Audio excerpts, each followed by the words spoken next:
Hello बच्चों, आज हम लोग यूनिट 10 मेजरमेंट का थर्ड लेक्चर स्टार्ट करने जा रहे हैं और इस लेक्चर में हम लोग सबसे पहले एक्यूरेसी एंड प्रिसीजन की स्टडी करेंगे, देन एरर्स स्टार्ट करेंगे कि एरर्स क्या होती है। ठीक है, तो एक्यूरेसी क्या होती है?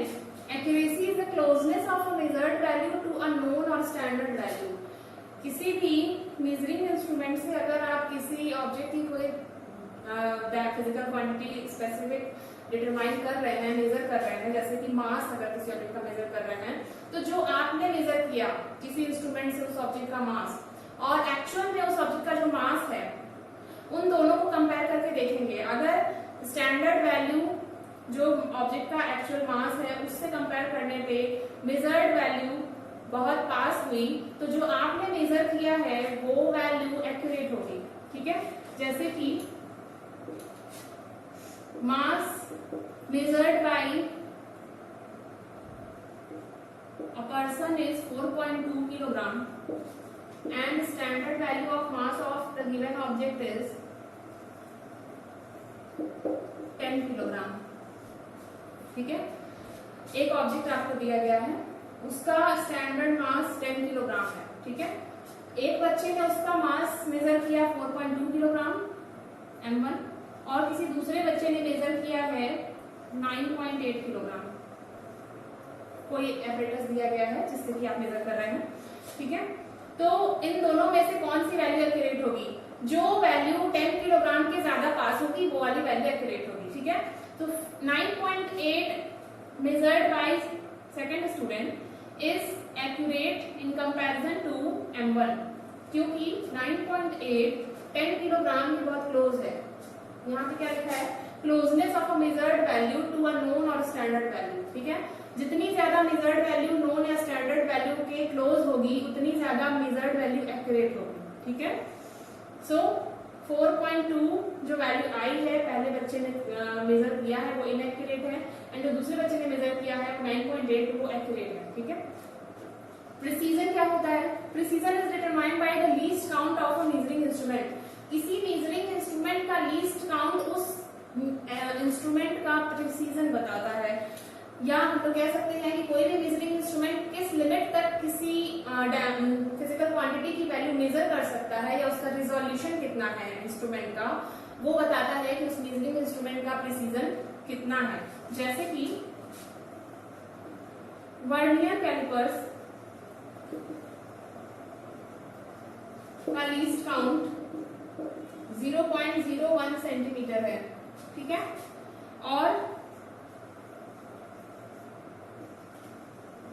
स्क्रू गेज का लीस्ट काउंट 0.001 सेंटीमीटर है। ठीक है, वर्नियर कैलिपर्स का लीस्ट काउंट 0.01 सेंटीमीटर है और स्क्रू गेज का लीस्ट काउंट 0.001 सेंटीमीटर है।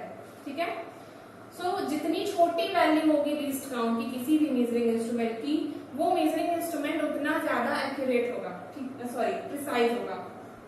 तो यहाँ पे स्क्रू गेज की जो लीस्ट काउंट की वैल्यू है वो 0.001 सेंटीमीटर है, वर्नियर कैलिपर्स की 0.01 सेंटीमीटर है।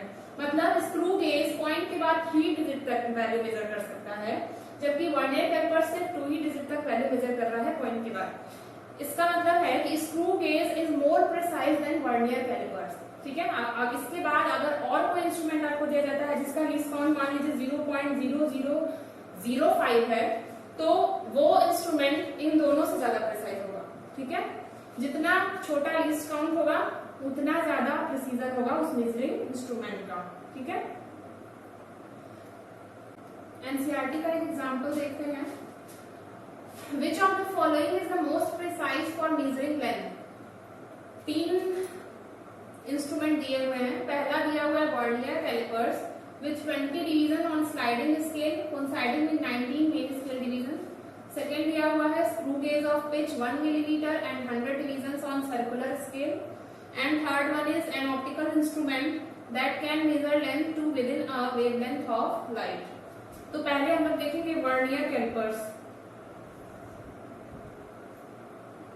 सॉल्यूशन में वर्नियर कैलिपर्स, तो प्रिसीजन हमको फाइंड आउट करना है कि प्रिसीजन सबसे ज्यादा प्रिसाइज कौन सा है तीनों में से। ठीक है, तो मैंने बताया प्रिसीजन निकालने के लिए हमको तीनों का लिस्ट काउंट निकाला। लिस्ट काउंट ही बताएगा कि कौन सा इंस्ट्रूमेंट प्रिसाइज है, ठीक है, तीनों में से। सो पहले वर्नियर कैलिपर्स का लीस्ट काउंट निकालते हैं। इसका फॉर्मूला होता है, अभी ये जो दो प्रैक्टिकल है वर्नियर कैलिपर्स और स्क्रू गेज, ये आपके प्रैक्टिकल्स में है। इसको मैं बताऊंगी बाद में कि कैसे किया जाता है और क्या होता है, कैसे लीस्ट काउंट फाइंड आउट करते हैं। अभी आप जस्ट फॉर्मूला देखिए कि क्या होता है। Least count of vernier callipers is equal to value of smallest division on main scale divided by total number of vernier scale division, ठीक है। ये फॉर्मूला होता है वर्नियर कैलिपर्स के लीस्ट काउंट का। Value of smallest division on main scale divided by total number of vernier scale division. Vernier callipers में दो scale होती है, एक मेन स्केल होती है जैसे आपकी ज्योमेट्री बॉक्स वाली स्केल होती है वैसी ही सेम, और उसके ऊपर उस मेन स्केल के ऊपर एक स्लाइडिंग स्केल होती है छोटी सी, ठीक है, जिसको वर्नियर स्केल बोलते हैं। आप क्वेश्चन में दिया हुआ है कि जो स्लाइडिंग स्केल है उसमें कितने डिवीजन है, 20 डिवीजन हैं, और 20 डिवीजन मेन स्केल में कितने डिवीजन से कोइंसाइड कर रहा है, 19 डिवीजन से कोइंसाइड कर रहा है। तो यहाँ पे जो वैल्यू लिखते हैं हम लोग, value of smallest division on main scale, तो मेन स्केल पे जो स्मॉलेस्ट डिवीजन की वैल्यू होती है, ज्योमेट्री बॉक्स वाली स्केल सबने देखी होगी, उसमें मेन स्केल पे मिनिमम वैल्यू कितनी होती है, 1 मिलीमीटर होती है, शायद आप लोगों को पता होगा। सो यहाँ पे वैल्यू पुट करेंगे 1 मिलीमीटर, ठीक है। नीचे क्या है, total number of VSD, total number of vernier scale division यहाँ पे कितना दिया हुआ है, 20 डिवीजन, ठीक है। 1 मिलीमीटर को 20 से डिवाइड करेंगे तो ये कितना आएगा, आगे करते हैं। मीटर अपॉन 20 को जब आप सॉल्व करेंगे तो least count of vernier callipers आएगा 0.05 मिलीमीटर, ठीक है। इसको सेंटीमीटर में कन्वर्ट करेंगे तो ये हो जाएगा 0.005 सेंटीमीटर। ये आपका है least count of vernier calliper, 0.005 centimetre, जैसा क्वेश्चन में दिया था उसके अकॉर्डिंग सॉल्व किया गया है। नेक्स्ट बी पार्ट में का लीस्ट काउंट निकालेंगे। बी पार्ट में screw gauge of pitch 1 millimetre and 100 division on circular scale. Screw gauge में भी दो स्केल्स होती हैं, एक मेन स्केल होती है और एक सर्कुलर स्केल होती है। मेन स्केल पे सर्कुलर स्केल रोटेट करती है, ठीक है, स्क्रू की तरह। सो इसका लीस्ट काउंट का फॉर्मूला होता है least count of screw gauge is equal to pitch upon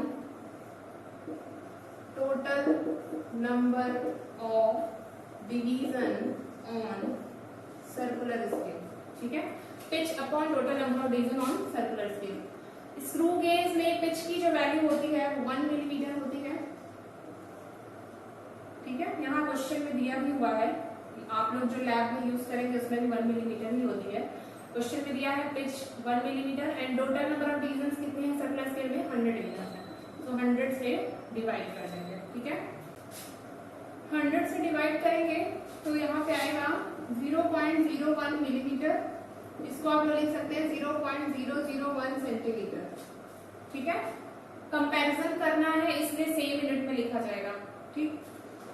next last part is an optical instrument that can measure length to within a wavelength of light. बोल रहा है कि जो ऑप्टिकल इंस्ट्रूमेंट है, measuring instrument क्या दिया हुआ है थर्ड पार्ट में, ऑप्टिकल इंस्ट्रूमेंट, और वो कहां तक मेजर कर सकता है, वेवलेंथ ऑफ द लाइट के ऑर्डर का मेजर कर सकता है। और wavelength of the light lambda से डिनोट करते हैं।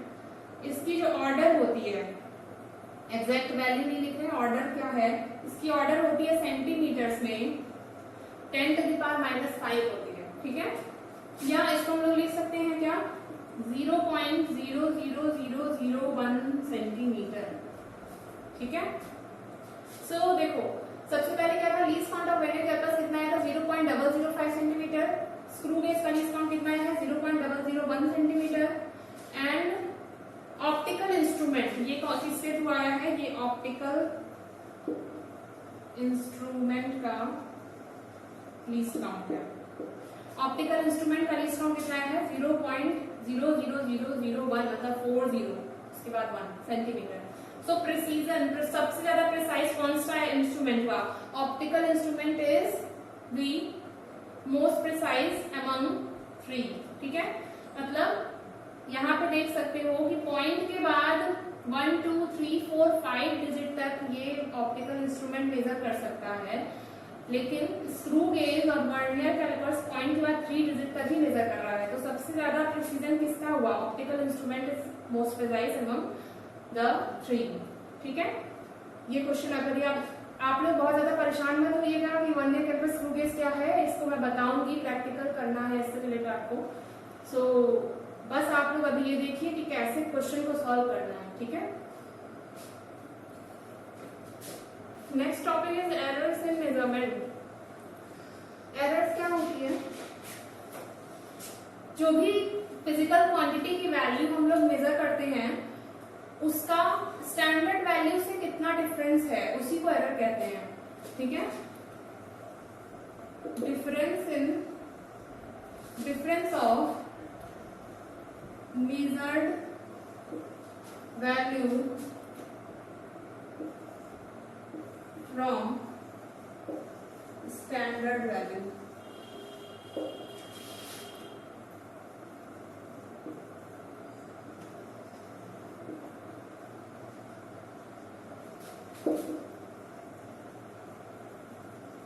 of any physical quantity measured। कोई भी फिजिकल क्वांटिटी जिसका आप मेजरमेंट कर रहे हैं उसकी मेजर्ड वैल्यू का स्टैंडर्ड वैल्यू से कितना डिफरेंस आ रहा है उसी को एरर कहते हैं, ठीक है। उस फिजिकल क्वांटिटी के लिए एरर कहते हैं। एरर जो है वो 2 तरह की होती है बेसिकली। पहला सिस्टमैटिक एरर, दूसरी होती है रैंडम एरर, ठीक है। 2 तरह की एरर होती है, सिस्टमैटिक एंड रैंडम। पहले हम लोग पढ़ेंगे कि एरर्स क्या होती है, क्या क्या कॉजेस होते हैं एरर्स, किस तरह से आती है। हम लोग एक्सपेरिमेंट जब भी करते हैं, कोई भी फिजिकल क्वांटिटी मेजर करते हैं तो एरर्स कैसे होती हैं। उसके बाद हम लोग इसके बाद जो टॉपिक पढ़ेंगे उसमें कैलकुलेट कैसे करते हैं एरर्स को, वो स्टडी करेंगे। तो सबसे पहले लोग पढ़ेंगे कि सिस्टमैटिक एरर क्या है। सिस्टमैटिक एरर जनरली इंस्ट्रूमेंट में खराबी होने की वजह से या लॉन्ग टाइम से आप किसी एपरेटस को यूज कर रहे हैं उसमें कुछ प्रॉब्लम आ गई, या जो एक्सपेरिमेंटर है मतलब जो एक्सपेरिमेंट कर रहा है उसने कोई चीज सही से मेजर नहीं की, ठीक है। इन सब कॉजेस से सिस्टमैटिक एरर आती है। लेकिन रैंडम एरर का कॉज हमें पता नहीं होता है, रैंडम एरर का रीजन कुछ भी हो सकता है। तो अभी डिटेल में स्टडी करेंगे क्या होता है। पहले सिस्टमैटिक एरर देखते हैं। पहला है सिस्टमैटिक एरर। सिस्टमैटिक एरर जैसा कि मैंने बताया इंस्ट्रूमेंट में इम्परफेक्शन या फिर जो एक्सपेरिमेंटर है उसकी गलती से अराइज होती है किसी भी एक्सपेरिमेंट में। इसमें 3 तरह की एरर्स हो सकती हैं। किस किस तरह से एरर अराइज हो सकती है। पहला इंस्ट्रूमेंटल एरर होता है कि अगर जो भी आपको इंस्ट्रूमेंट दिया गया है कोई फिजिकल क्वांटिटी मेजर करने के लिए, उस इंस्ट्रूमेंट में कुछ एरर है, बनाने में कुछ गलती हो गई या स्केलिंग उसकी गलत है, कैलिब्रेशन गलत है, तो उसकी वजह से जब भी आप कुछ मेजर करेंगे फिजिकल क्वांटिटी को तो वो गलत आएगी, उसकी रीडिंग गलत आएगी। जैसे कि कोई प्लास्टिक टेप है, ठीक है, आपने आज खरीदा और काफी सालों तक उसको यूज करते करते क्या होता है वो इलॉन्गेटेड मतलब फैल जाता है, ठीक है। तो फैलने से क्या होगा उसमें एरर आ जाएगी। जब भी आप मेजर करेंगे लेंथ उस प्लास्टिक टेप से तो वैल्यू बहुत ज्यादा आएगी लेंथ की। या अगर आपने कोई मीटर स्केल खरीदी है और उस मीटर स्केल में जो मिलीमीटर डिवीजन हैं वो अनइक्वल है, मतलब प्रिंटिंग मिस्टेक है, उसमें गलत प्रिंट हो गया है और मिलीमीटर्स इक्वल नहीं है, तो उससे भी इंस्ट्रूमेंटल एरर अराइज होती है, ठीक है। Next is imperfection in experimental technique and procedure. अगर एक्सपेरिमेंट करते समय जो एक्सपेरिमेंटल टेक्निक्स या जो प्रोसीजर आप फॉलो कर रहे हैं, एक्सपेरिमेंट कर रहे हैं, उसमें अगर आपकी कोई मिस्टेक है, प्रोसीजर में कुछ गलती है, तो उससे जो एरर अराइज होती है वो भी सिस्टमैटिक एरर के अंदर ही आती है।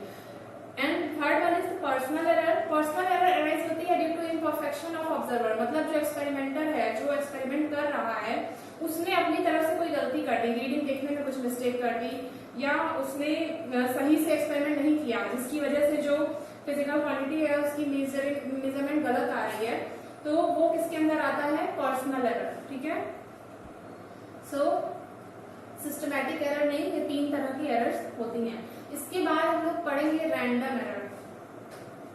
जैसा कि मैंने बताया था, रैंडम एरर का कॉज ढूंढ पाना बहुत टफ होता है, क्योंकि ये ड्यूरिंग एक्सपेरिमेंट किसी भी कॉज से हो सकता है। बहुत सारे पैरामीटर्स हो सकते हैं जिसकी वजह से रैंडम एरर हो सकती है, जैसे टेम्परेचर, प्रेशर या पोटेंशियल डिफरेंस। किसी भी पैरामीटर की वजह से रैंडम एरर हो सकती है एक्सपेरिमेंट करते समय। और रैंडम एरर का जो साइन और साइज है वो डिटरमाइन नहीं होता है, ये पॉजिटिव नेगेटिव भी हो सकती है या बहुत ज्यादा या कम भी हो सकती हैं, सेम एक्सपेरिमेंट के लिए अलग अलग टाइम पे। ठीक है, अगर एक एक्सपेरिमेंट आप कर रहे हैं तो जैसा कि मैंने बोला डिफरेंट पैरामीटर्स पे डिपेंड करती है। मान लीजिए टेम्परेचर पे डिपेंड कर रहा है, तो किसी टाइम पे आपने एक्सपेरिमेंट किया है तो टेम्परेचर रूम का था 20 डिग्री सेल्सियस, और किसी दूसरे टाइम पे सेम एक्सपेरिमेंट किया आपने सेम एपरेटस को यूज करके, उस टाइम आप रूम टेम्परेचर 25 डिग्री सेल्सियस था, तो उस टेम्परेचर का उस एक्सपेरिमेंट पे हो सकता है इफेक्ट हो रहा हो। ठीक है, जिसकी वजह से रिजल्ट में एरर आएगी। और ये जो एरर्स होती हैं इनको डिटेक्ट करना टफ होता है, लेकिन इजीली हम इनको रिमूव कर सकते हैं। ठीक है, जैसे कि स्प्रिंग बैलेंस है। स्प्रिंग बैलेंस से आप किसी ऑब्जेक्ट का वेट मेजर कर रहे हैं, तो स्प्रिंग में आप बार बार वेट लगाएंगे, लोडिंग अनलोडिंग करेंगे, तो उस पर भी स्प्रिंग एक्सटेंशन होता है। ठीक है, तो हो सकता है कि वेट डिफरेंट आए एक्सटेंशन की वजह से, या रूम टेम्परेचर चेंज होने से लेंथ एक्सटेंड हो गई हो, लोडिंग अनलोडिंग आपने सही से ना की हो, उसकी वजह से स्प्रिंग बैलेंस से जो आप वेट मेजर कर रहे हैं उसमें एरर आ सकती है। ठीक है, अब नेक्स्ट इसके बाद हम लोग पढ़ेंगे कि एरर्स को मेजर कैसे किया जाता है, कौन कौन से मेथड होते हैं और किस किस तरह से एरर्स को मेजर किया जा सकता है। एरर्स इन मेजरमेंट में अब हम लोग पढ़ेंगे कि एरर्स को मेजर कैसे करते हैं। तो पहला है absolute error. Absolute error is the magnitude of the difference between individual measured values and the true values. मतलब अगर कोई एक्सपेरिमेंट आप कर रहे हैं और उसमें आपने किसी फिजिकल क्वांटिटी की वैल्यू निकाल रहे हैं, ठीक है, और 6 ऑब्जर्वेशंस आपने लिए हैं, सेम प्रोसीजर फॉलो करके हम एक्सपेरिमेंट में डिफरेंट ऑब्जर्वेशंस लेते हैं, देन उसका मीन निकाल के रिजल्ट निकाल लेते हैं। सो मान लीजिए आपने 6 ऑब्जर्वेशंस लिए हैं, तो एरर फाइंड आउट करने के लिए क्या करेंगे कि जो आपने अलग अलग ऑब्जर्वेशन लिए हैं, ईच ऑब्जर्वेशन में एरर निकालेंगे। कैसे? Absolute error will be equal to measured value minus true value। जो भी आपने मान लीजिए पहला ऑब्जर्वेशन है, तो पहले ऑब्जर्वेशन में से जो स्टैंडर्ड वैल्यू होगी या जो आप 6 ऑब्जर्वेशन का मीन निकालेंगे उसको माइनस कर देंगे, तो आपकी उस पर्टिकुलर ऑब्जर्वेशन में एब्सोल्यूट एरर आ जाएगी। जैसे कि मान लीजिए आपने n ऑब्जर्वेशंस लिए हैं, कोई फिजिकल क्वांटिटी a की वैल्यू फाइंड आउट करनी है, a1, a2, a3 n observations हैं, ठीक है।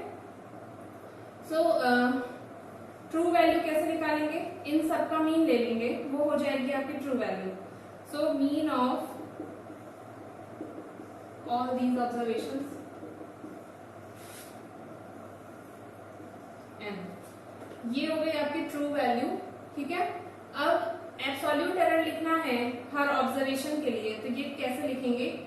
डेल्टा से रिप्रेजेंट करते हैं एरर को। Delta A1 is the absolute error in first observation which is equal to A1 minus A mean, ठीक है। इसी तरह से डेल्टा A2 लिखेंगे, A2 minus A mean.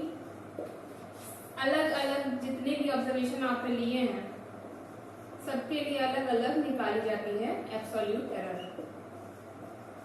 nth observation के लिए delta an is equal to an minus an, ठीक है। ये हो गई absolute error.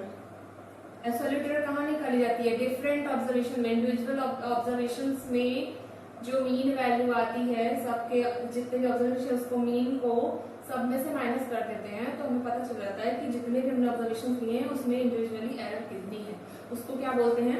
Absolute error. Measured value minus true value. True value कैसे निकालते हैं? सारे ऑब्जर्वेशंस का एवरेज ले लेते हैं, वो होती है ट्रू वैल्यू, मीन वैल्यू जिसे बोलते हैं। ठीक है, अब देखिए ये कोई जरूरी नहीं है कि इसका जो डिफरेंस है ये पॉजिटिव ही आए, हो सकता है ए मीन बड़ा हो A1 से। ठीक है, तो ये जो डेल्टा A1 की वैल्यू है ये पॉजिटिव नेगेटिव दोनों आ सकती है, लेकिन एब्सोल्यूट एरर की जो वैल्यू हम लोग फाइनल रिजल्ट में लिखते हैं वो मॉड ऑफ डेल्टा A लिखते हैं। ठीक है, मॉडुलस मतलब क्या होता है कि साइन हम कंसीडर नहीं करेंगे, सिर्फ मैग्नीट्यूड लेंगे। यहाँ पे जो भी डिफरेंस आएगा उसका मैग्नीट्यूड कंसीडर करेंगे, साइन नहीं देखेंगे कि प्लस है या माइनस है। ठीक है, तो रिजल्ट में हम लोग जो भी एब्सोल्यूट एरर की वैल्यू लिखेंगे वो मॉड ऑफ डेल्टा A लिखेंगे, mod of delta A1, mod of delta A2, सबकी मैग्नीट्यूड कंसीडर करेंगे सिर्फ। ठीक है, next is mean absolute. Mean absolute error क्या होती है? Mean of all the absolute errors. जो इसके पहले हमने एब्सोल्यूट एरर्स फाइंड आउट की थी इंडिविजुअल ऑब्जर्वेशंस में, उन सब का मीन ले लेंगे तो वो हो जाएगी मीन एब्सोल्यूट एरर। इसको डिनोट करते हैं डेल्टा A मीन से। ठीक है, ये कौन सी है? Mean absolute error. क्या होगा? Average of all the absolute errors.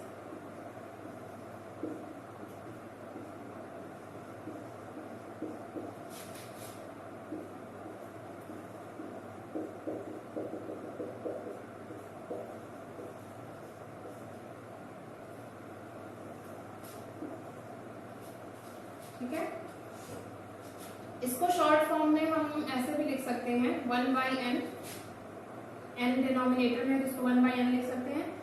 Summation I is equal to 1 to n modulus of delta AI।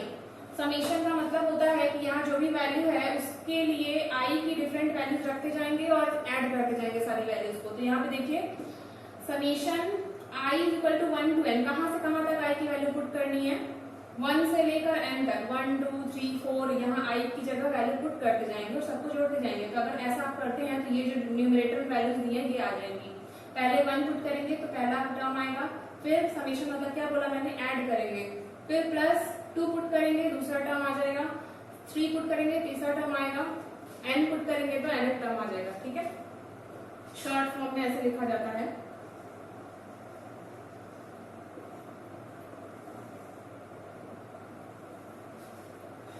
अब आपने मीन एब्सोल्यूट एरर निकाल लिया और जितने भी ऑब्जर्वेशंस लिए थे उनका मीन निकाल लिया, तो रिजल्ट लिखना होगा कि जो आप फिजिकल क्वांटिटी A की वैल्यू निकाल रहे थे उसको रिजल्ट में कैसे लिखेंगे? A will be equal to A mean. जितने आपने ऑब्जर्वेशंस लिए सबका मीन, जो मीन वैल्यू आई है, ट्रू वैल्यू जिसको हम लोग बोल रहे थे, प्लस माइनस जितनी एब्सोल्यूट एरर आई थी उसका मीन, मतलब mean absolute error delta A mean. ये आपका रिजल्ट हो जाएगा। ठीक है, एक्सपेरिमेंट में जो फिजिकल क्वांटिटी A की वैल्यू फाइंड आउट करने जा रहे थे उसका रिजल्ट हम लोग ऐसे लिखेंगे, A mean plus minus delta A mean, जो ट्रू वैल्यू है प्लस माइनस एरर जितनी है। अब देखो प्लस माइनस साइन यहाँ पे दोनों में से कुछ भी हो सकता है, एरर कैसे भी आ सकते हैं, लेकिन ये जो वैल्यू है इसकी हमेशा मैग्नीट्यूड लिया है ना, तो हमेशा ये ऐड होगी। ठीक है, कभी भी माइनस नहीं होगी। इस प्लस माइनस साइन का मतलब ये है कि जो A की वैल्यू है वो AM minus delta A mean से लेकर AM plus delta A mean तक वेरी करेगी। ठीक है, ऐसा नहीं है कि यहाँ पे A की वैल्यू नेगेटिव आ जाएगी, हमेशा यहाँ पे एरर ऐड ही होगी, क्योंकि यहाँ पे जो इक्वेशन यहाँ लिखा है, यहाँ पे मैंने लिखा है delta modulus of delta AI, तो यहाँ पे कभी भी डेल्टा A मीन की वैल्यू नेगेटिव नहीं आएगी। ठीक है, और यहाँ पे जो भी एरर की वैल्यू आती है वो A मीन से हमेशा कम होगी, क्योंकि एरर ज्यादा वैरी नहीं करेगी, थोड़ा बहुत वैल्यूज होंगी। तो इस पूरे टर्म का मतलब ये हुआ कि A की जो वैल्यू है वो कहाँ से कहाँ तक वैरी करेगी, AM minus delta A mean से लेकर AM plus delta A mean तक चेंज हो सकती, कुछ भी हो सकती है उसके बीच में, यहाँ इतनी एरर हो सकती है। ठीक है, plus minus delta A mean. Relative error को हम लोग डेल्टा ए से रिप्रेजेंट करते हैं और ये होता है ratio of mean absolute error and mean value of the observation. जो भी रिलेटिव एरर होती है वो किसका रेशियो होता है? Mean absolute error to the true value या mean of all the observations. ठीक है, ये हो गई आपकी कौन सी? Relative error. नेक्स्ट है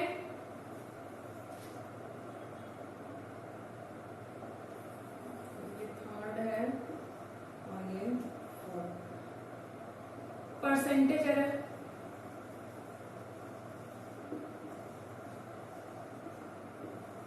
परसेंटेज एरर क्या होती है? परसेंटेज एरर इसी रिलेटिव एरर का परसेंटेज निकाल देंगे तो वो हो जाएगी परसेंटेज एरर। जैसे इसको लिखेंगे delta A percentage is equal to delta A mean upon A mean into 100%। ये हो गई आपकी परसेंटेज एरर। ठीक है, अब इससे रिलेटेड एक क्वेश्चन सॉल्व कर लेते हैं तो थोड़ा और क्लियर हो जाएगा। एक क्वेश्चन है, the refractive index of water is found to have values 1.29, 1.33, 1.34, 1.35, 1.32, 1.36, 1.37, 1.33. Calculate the mean value, absolute error and the relative error and the percentage error. हम लोग को चारों तरह की एरर निकालनी है इस क्वेश्चन में। कोई फिजिकल क्वांटिटी है रिफ्रैक्टिव इंडेक्स, आगे आप लोग रे ऑप्टिक्स में पढ़ेंगे क्या होती है। सो रिफ्रैक्टिव इंडेक्स के नंबर ऑफ ऑब्जर्वेशन दिए हैं, मतलब ये वैल्यूज आई हैं, एक्सपेरिमेंटली फाइंड आउट किया गया है तो ये वैल्यूज आई हैं। आपको ये सारी एरर्स फाइंड आउट करनी है। तो सबसे पहले कौन सी वैल्यू क्या निकालना है? मीन वैल्यू क्या होगी। ठीक है, सो मीन वैल्यू कैसे निकालेंगे? रिफ्रैक्टिव इंडेक्स को म्यू से डिनोट करते हैं। तो नंबर ऑफ ऑब्जर्वेशंस कितने हैं यहाँ पे? 1 2 3 4 5 6 7 8 है। ठीक है, तो मीन वैल्यू कैसे निकालते हैं? सबको ऐड करेंगे और उसको 8 से डिवाइड कर देंगे।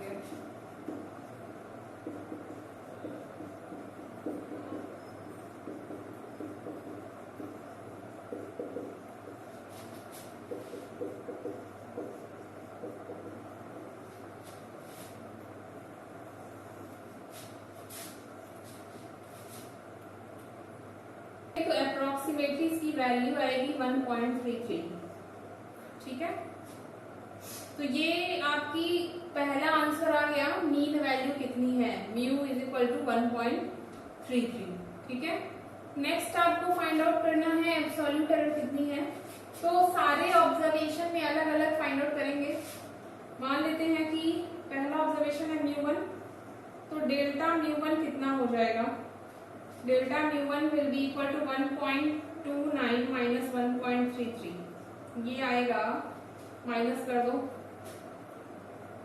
4 और 0.04 माइनस 0. ठीक है, डेल्टा μ2 कितना हो जाएगा? 1.33 माइनस 1.33, ये आएगा 0.00। नेक्स्ट डेल्टा μ3 1.34 माइनस 1.33, इसकी वैल्यू आएगी प्लस 0.01। ठीक है, डेल्टा μ4 आएगा 1.35 माइनस 1.33 प्लस 0.02। ठीक है, नेक्स्ट है डेल्टा μ5 1.32 माइनस 1.33, ये आएगा minus 0.01 minus 1.33 plus 0.03 minus 1.33 minus 0.03 और माइनस 1.33 0.00। ठीक है, ये सारी आपकी हो गई absolute error in each observation, delta μ1 μ2 μ3 μ4 μ5 up to μ8 से सारी। नेक्स्ट आपको इसमें फाइंड आउट करना है relative error. So relative error निकालने के लिए पहले आपको एब्सोल्यूट एरर का मीन निकालना होगा, मीन एब्सोल्यूट एरर, तभी आप रिलेटिव एरर निकाल पाएंगे। तो डेल्टा म्यू मीन निकालेंगे, वो कितना आएगा इन सबको, जैसा मैंने बोला था कि यहाँ पे मैग्नीट्यूड लेते हैं, सिर्फ साइन कंसीडर नहीं करते हैं। तो जब आप डेल्टा म्यू मीन निकालेंगे तो यहाँ पे सारी वैल्यूज पॉजिटिव साइन के साथ पुट करेंगे, इन सबको ऐड करेंगे तो आपका आएगा, जब कैलकुलेट करेंगे तो डेल्टा म्यू मीन आएगी 0.0175, ठीक है, ये हो गया आपका डेल्टा म्यू मीन। अब आपको रिलेटिव एरर निकालनी है।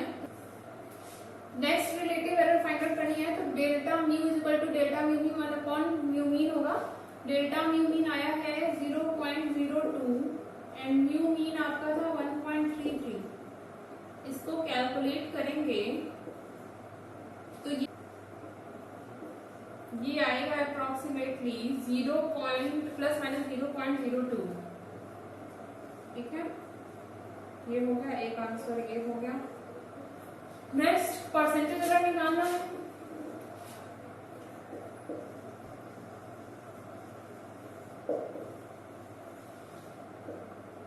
डेल्टा ए म्यू परसेंटेज, ये हो जाएगा 0.02 इंटू 100%, 2%, ठीक है। सो परसेंटेज एरर आ गई आपकी 2%, relative error 0.±0.02, delta mu mean भी आपकी ±0.02 होगा, यहाँ प्लस माइनस साइन होगा, और एब्सोल्यूट एरर आप लोगों ने फाइंड आउट किया अलग अलग। मीन वैल्यू आपकी आई थी 1.33, ठीक है। सो इस तरह से एरर कैलकुलेट किया जाता है। कितने तरह के एरर कैलकुलेट करना बताया मैंने, absolute error, mean absolute error, relative error and percentage error, ठीक है। एरर्स कैलकुलेट करके तब रिजल्ट फाइनली लिखा जाता है, mean value plus minus error, ठीक है, जो भी आपकी आई हो।